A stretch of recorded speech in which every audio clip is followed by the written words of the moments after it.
শেরপুর ৩ আসনে নির্বাচনের প্রচার শুরু হয়েছে আজ। বিস্তারিত জানাতে সেখান থেকে যুক্ত হচ্ছেন সহকর্মী মুরাদ হোসেন। মুরাদ, শেরপুরে প্রচারণা কেমন চলছে আর বিভিন্ন প্রার্থীরা কি কি প্রতিশ্রুতি দিচ্ছেন, কতজন মূল প্রতিদ্বন্দ্বিতা করছেন? যেমনটি বলছিলেন যে স্থগিত হওয়া শেরপুর ৩ আসনের নির্বাচনটি কিন্তু গতকালকে প্রতীক বরাদ্দ হয়েছে এবং কি যে নির্বাচনী আচরণ বিধি সেটিও কিন্তু বেঁধে দিয়েছে নির্বাচন কমিশন। তারপরে আমরা দেখেছি যে গতকালকে প্রার্থীরা পরিকল্পনা করেছে এবং কি আজকে সকালে যেটি দেখেছি যে প্রার্থীরা কিন্তু ভোটারদের কাছে যাচ্ছে এবং কি তাদের যে দলীয় ইশতেহার এবং কি উন্নয়নের যে পরিকল্পনা রয়েছে সেটি সম্পর্কে ভোটারদের কিন্তু অবগত করছেন। আর আরেকটি কথা যদি জানিয়ে রাখতে চাই যে শেরপুর ৩ আসনে কিন্তু মূলত যে ৩টি প্রার্থী কিন্তু প্রতিদ্বন্দ্বিতা করছেন।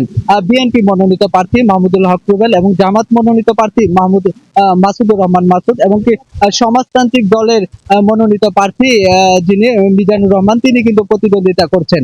আর অন্যদিকে ভোটাররা বলছেন যে যারা মূলত এই শেরপুরের উন্নয়ন করবে এবং কি শেরপুরের অসমাপ্ত যে কাজগুলো রয়েছে সেগুলো সম্পূর্ণ করবেন তাকে তারা ভোট দেবে, এমনটি কিন্তু জানিয়েছেন। আর অন্যদিকে জেলা রিটার্নিং কর্মকর্তা যেটি জানিয়েছেন যে প্রতীক বরাদ্দের পরে একটি আচরণবিধি যে বেঁধে দিয়েছে, যে আচরণবিধি যে লঙ্ঘন করবে তাকে কিন্তু আইনানুগ ব্যবস্থা নেবে রিটার্নিং কর্মকর্তা, এমনটি কিন্তু রিটার্নিং কর্মকর্তা আমাদেরকে জানিয়েছেন। এই নিয়ে কিন্তু ভোটারদের মাঝে ব্যাপক একটি আনন্দ উচ্ছ্বাস দেখা দিয়েছে, কারণ বঞ্চিত হওয়া নির্বাচনের আসনটি কিন্তু আবার নতুন করে ভোটাররা কিন্তু ভোটাধিকারটি ফিরে পাচ্ছে।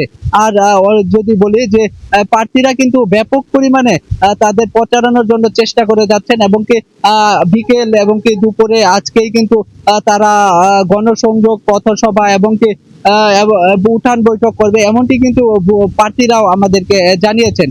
আমরা দেখেছি যে ভোটারদের মাঝে যে একটি অন্যতম একটি আনন্দ সেটিও কিন্তু আমরা ভোটারদের মাঝে দেখেছি এবং যারা সমর্থক রয়েছে প্রার্থীদের তারাও কিন্তু প্রতিটি এলাকায় যাচ্ছে এবং কি গ্রামে গ্রামে যাচ্ছে তাদের প্রার্থীদের ভোট সংগ্রহ করার জন্য।